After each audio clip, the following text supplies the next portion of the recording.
ಎಲ್ರಿಗೂ ನಮಸ್ಕಾರ.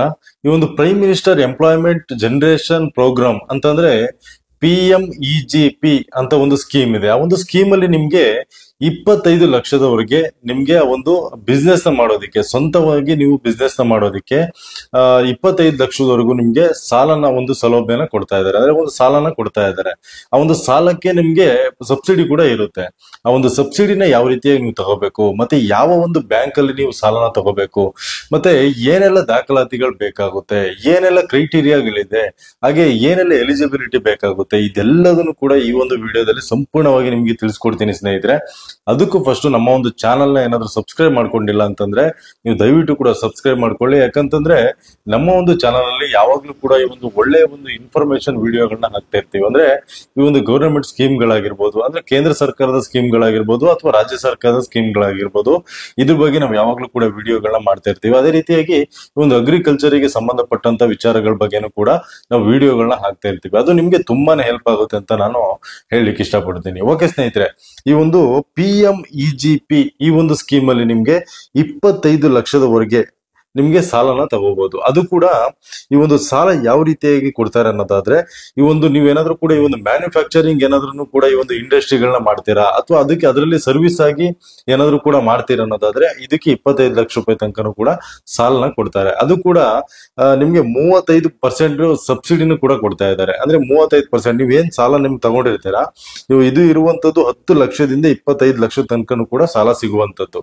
ಅದರಲ್ಲಿ ನಿಮ್ಗೆ ಏನಾದ್ರೂ ಕೂಡ ಎಷ್ಟೇ ಒಂದು 10 ಲಕ್ಷ ಆಗಿರ್ಬೋದು ಅಥವಾ 25 ಲಕ್ಷ ಆಗಿರ್ಬೋದು, ಅಷ್ಟು ನೀವು ಸಾಲ ತಗೊಂಡ್ರಿ ಅಂತಂದ್ರೆ ಅದರಲ್ಲಿ ನಿಮ್ಗೆ 35% ವರ್ಗು ಕೂಡ ಸಬ್ಸಿಡಿ ಸಿಗುವಂತದ್ದು ಗವರ್ನಮೆಂಟ್ ಇಂದ.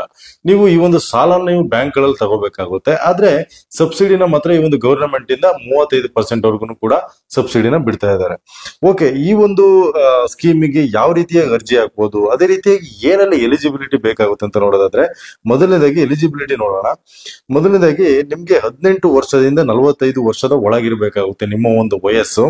ಅದೇ ರೀತಿಯಾಗಿ ಎಜುಕೇಶನ್ ಬಂದ್ಬಿಟ್ಟು ಮಿನಿಮಮ್ 8th ಸ್ಟ್ಯಾಂಡರ್ಡ್ ಪಾಸು, ಅಂದ್ರೆ ನಿಮ್ಮ ಒಂದು ಏನಾದ್ರು ಎಜುಕೇಶನ್ ಏನ್ ಮಾಡಿರ್ತೀರಲ್ವಾ ಅದು 8ನೇ ಕ್ಲಾಸ್ ನ ನೀವು ಪಾಸ್ ಆಗಿರ್ಬೇಕಾಗುತ್ತೆ, 8ನೇ ತರಗತಿನ ಪಾಸ್ ಆಗಿರ್ಬೇಕಾಗುತ್ತೆ. ಅದೇ ರೀತಿಯಾಗಿ ಈ ಒಂದು ರೆಸಿಡೆನ್ಸ್ ಅಂದ್ರೆ ಈ ಒಂದು ಪ್ರಾಜೆಕ್ಟ್ ಎಲ್ಲಿ ಮಾಡ್ತಿರಲ್ವಾ, ಈ ಒಂದು ಮ್ಯಾನುಫ್ಯಾಕ್ಚರಿಂಗ್ ಇಂಡಸ್ಟ್ರಿ ಆಗಿರ್ಬೋದು, ಮತ್ತೆ ಈ ಒಂದು ಅಗ್ರಿಗೆ ಸಂಬಂಧಪಟ್ಟಂತ ಒಂದು ಇಂಡಸ್ಟ್ರಿಗಳಾಗಿರ್ಬೋದು, ಇದನ್ನ ಎಲ್ಲಿ ಮಾಡ್ತೀರಾ, ಅಂದ್ರೆ ನಿಮ್ಮ ಒಂದು ಮನೆ ಎಲ್ಲಿರುತ್ತೆ ಅದೇ ಒಂದು ಡಿಸ್ಟಿಕ್ ಅಲ್ಲಿ ನೀವು ಮಾಡ್ಬೇಕಾಗುತ್ತೆ. ಅಂದ್ರೆ ನೀವು ಎಲ್ಲಿ ವಾಸ ಇರ್ತೀರಲ್ವಾ ಅದೇ ಒಂದು ಡಿಸ್ಟಿಕ್ ಅಲ್ಲಿ ಈ ಒಂದು ಅಂದ್ರೆ ಮ್ಯಾನುಫ್ಯಾಕ್ಚರಿಂಗ್ ಏನ್ ಮಾಡ್ತೀರಿ, ಇಂಡಸ್ಟ್ರಿಗಳನ್ನ ಮಾಡ್ತಿರಲ್ವಾ ಅಥವಾ ಅಗ್ರಿಕಲ್ಚರ್ ಇಂಡಸ್ಟ್ರಿನ ಮಾಡ್ತಿರಲ್ವಾ, ಅದು ಅದೇ ಒಂದು ಡಿಸ್ಟಿಕ್ ಅಲ್ಲಿ ಇರ್ಬೇಕಾಗುತ್ತೆ. ಒಂದು ಮೂರನೇ ಎಲಿಜಿಬಿಲಿಟಿ ನೋಡೋದಾದ್ರೆ, ಇನ್ನು ನೆಕ್ಸ್ಟ್ ಬಂದ್ಬಿಟ್ಟು ಸಬ್ಸಿಡಿಗೆ ಬರೋದಾದ್ರೆ, loan amount up to 25 lakh for manufacturing and 10 lakh for service sector. ಅಂದ್ರೆ ನಿಮ್ಗೆ ಏನಾದ್ರು ಕೂಡ ನೀವು ಹೊಸದಾಗಿ ಮ್ಯಾನುಫ್ಯಾಕ್ಚರಿಂಗ್ ಶುರು ಮಾಡ್ತಾ ಇದ್ದೀರಾ ಅನ್ನೋದಾದ್ರೆ ನಿಮ್ಗೆ 25 ಲಕ್ಷದವರೆಗೂ ಕೂಡ ಈ ಒಂದು ಲೋನ್ ನ ತಗೋಬಹುದು.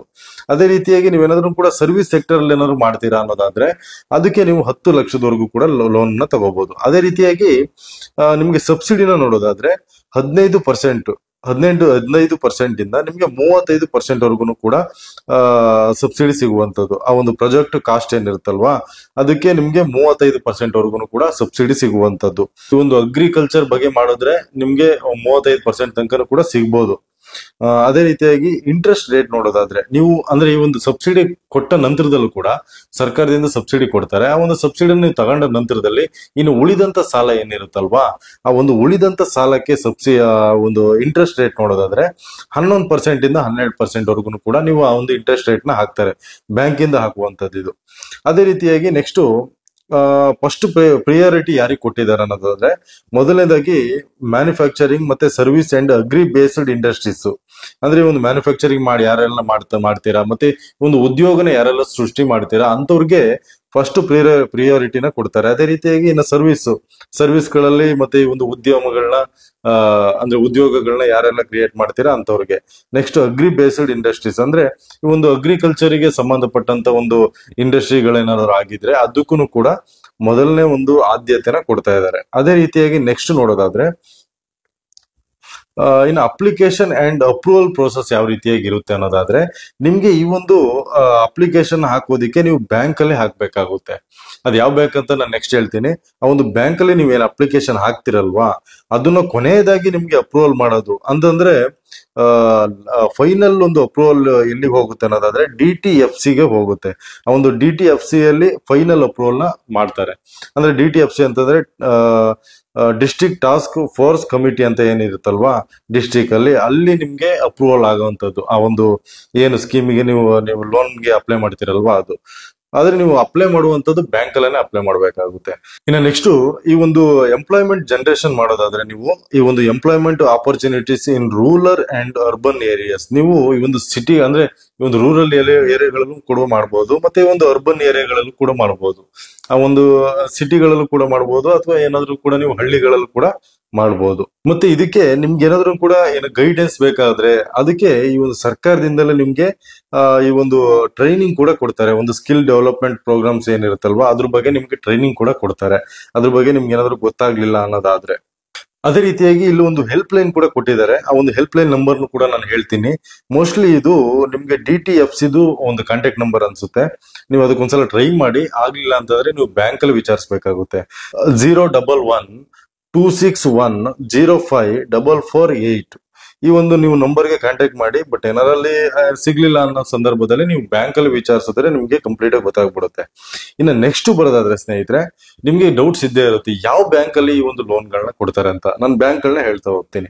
ಈ ಒಂದು ಪಬ್ಲಿಕ್ ಸೆಕ್ಟರ್ ಬ್ಯಾಂಕ್ ಗಳು ಏನಿದೆಯಲ್ವಾ ಅಲ್ಲಿ ನಿಮ್ಗೆ ಲೋನ್ಗಳನ್ನ ಕೊಡ್ತಾರೆ.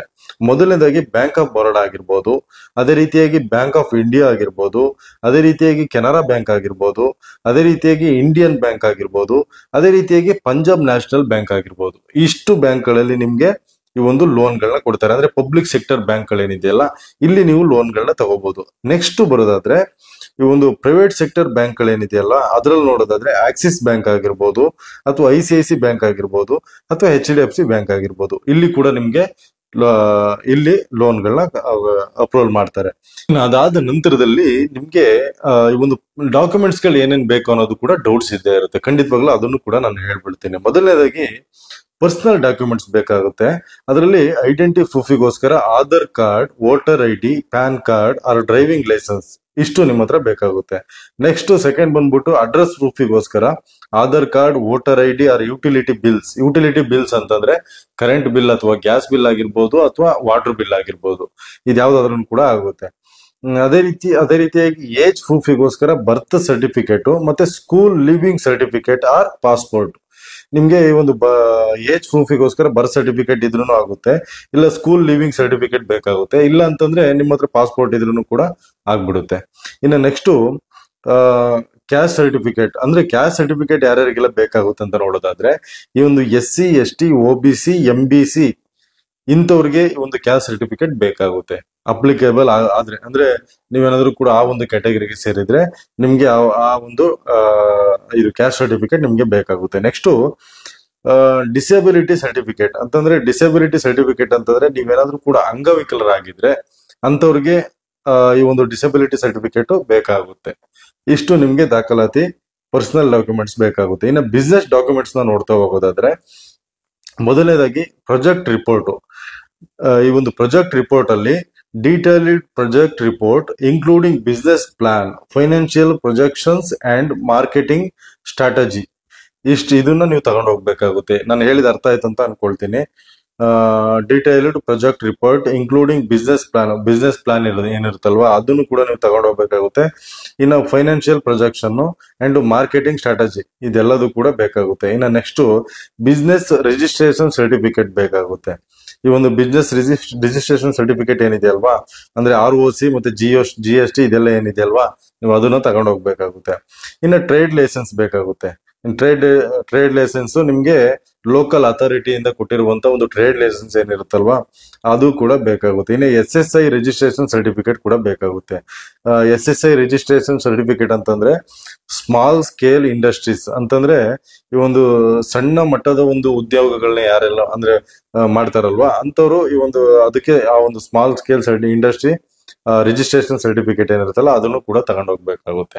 ಇಷ್ಟು ನಿಮ್ಗೆ ಅರ್ಥ ಆಯ್ತು ಅಂತ ಅನ್ಕೊಳ್ತೀನಿ. ಇನ್ನು ನೆಕ್ಸ್ಟ್ ಫೈನಾನ್ಷಿಯಲ್ ಡಾಕ್ಯುಮೆಂಟ್ಸ್ ನ ನೋಡೋದಾದ್ರೆ ಇನ್ಕಮ್ ಪ್ರೂಫ್ ಅಂತಂದ್ರೆ latest income tax returns, balance sheet and profit and loss account ಇದು ಕೂಡ ಬೇಕಾಗುತ್ತೆ. ಇನ್ನು next bank statement for the last 6 months.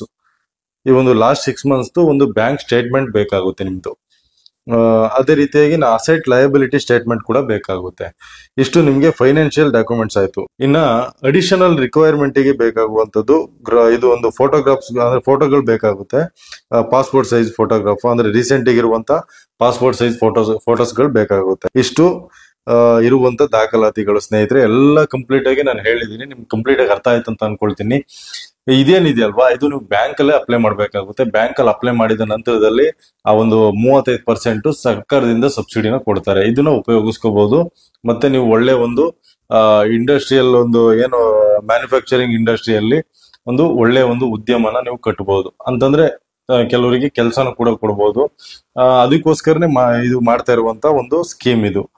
ಎಲ್ಲದೂ ಕೂಡ ನಿಮ್ಗೆ ಅರ್ಥ ಆಯ್ತು ಅಂತ ಅನ್ಕೊಳ್ತೀನಿ. ದಯವಿಟ್ಟು ಕೂಡ ಅರ್ಥ ಆಗಿದ್ರೆ ಎಲ್ಲರಿಗೂ ಕೂಡ ಶೇರ್ ಮಾಡಿ, ಎಲ್ಲರೂ ಕೂಡ ಉಪಯೋಗಿಸ್ಕೊಳ್ಳಿ ಅಂತ ನಾನು ಹೇಳಲಿಕ್ಕೆ ಇಷ್ಟಪಡ್ತೀನಿ. ಓಕೆ ಸ್ನೇಹಿತರೆ, ಈ ಒಂದು ವಿಡಿಯೋ ನಿಮ್ಗೆ ಏನಾದ್ರು ಇಷ್ಟ ಆಗಿದ್ರೆ ದಯವಿಟ್ಟು ಕೂಡ ಒಂದು ಲೈಕ್ ಮಾಡಿ, ಹಾಗೇನೆ ನಮ್ಮ ಒಂದು ಚಾನಲ್ ನ ಸಬ್ಸ್ಕ್ರೈಬ್ ಮಾಡೋದನ್ನ ಮಾತ್ರ ಮರಿಬೇಡಿ ಅಂತ ಹೇಳ್ತಾ ಈ ವಿಡಿಯೋನ ಇಲ್ಲಿಗೆ ಮುಗಿಸ್ತಾ ಇದ್ದೀನಿ.